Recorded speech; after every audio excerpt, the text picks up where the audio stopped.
একদিকে যুদ্ধ তো অন্যদিকে প্রাকৃতিক দুর্যোগ, আর এতেই বিপর্যস্ত গোটা বিশ্ব। প্রাকৃতিক দুর্যোগ ও সংঘাতের জেরে বিশ্বজুড়ে বেড়েছে অভ্যন্তরীণ বাস্তুচ্যুতির ঘটনা। গত বছর অর্থাৎ 2023 সালে বিশ্বজুড়ে অভ্যন্তরীণভাবে বাস্তুচ্যুত হয়েছে 7,05,90,000 মানুষ, যা এ যাবৎকালের মধ্যে সর্বোচ্চ। The internal displace monitoring centre IDMCর এক প্রতিবেদনে উঠে এসেছে এমনই তথ্য।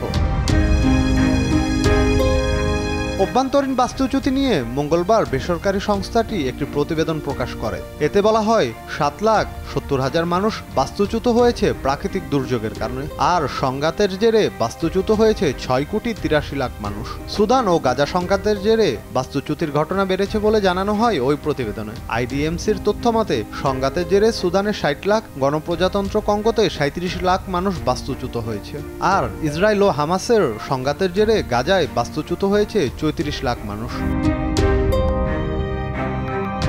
কাতার ভিত্তিক গণমাধ্যম আল জাজিরা জানিয়েছে 2014 সালে বিশ্বজুড়ে অভ্যন্তরীণভাবে বাস্তুচ্যুত হয়েছিল 3,79,00,000 মানুষ। বছরটিতে অভ্যন্তরীণভাবে বাস্তুচ্যুতির ঘটনা ঘটেছিল সংঘাতের জেরে। ক্রমান্বয়ে এর সংখ্যা বাড়তেই থাকে। 2019 সালে এসে সংঘাতের সঙ্গে সঙ্গে প্রাকৃতিক দুর্যোগের বিষয়টিও সম্পৃক্ত হয়। 2023 সালে এসে বাস্তুচ্যুতির ঘটনা আগের সব রেকর্ডকে ছাপিয়ে যায়। গত 5 বছর ধরে অভ্যন্তরীণ বাস্তুচ্যুতির ঘটনা 50% বেড়েছে বলে জানিয়েছে বেসরকারি সংস্থাটি। বিষয়টি নিয়ে IDMCর পরিচালক আলেকজান্দ্র বিলাক বলেন, গত 2 বছরে বিশ্বজুড়ে অভ্যন্তরীণভাবে বাস্তুচ্যুতির ঘটনা ব্যাপক হারে বেড়েছে। বিষয়টি নিয়ে আমরা উদ্বিগ্ন। সংঘাত ও সহিংসতার কারণে মানুষজন তাদের বাড়িঘর ছেড়ে পালিয়ে যেতে বাধ্য হচ্ছে। ইন্টারন্যাশনাল ডেস্ক, দেশ টিভি।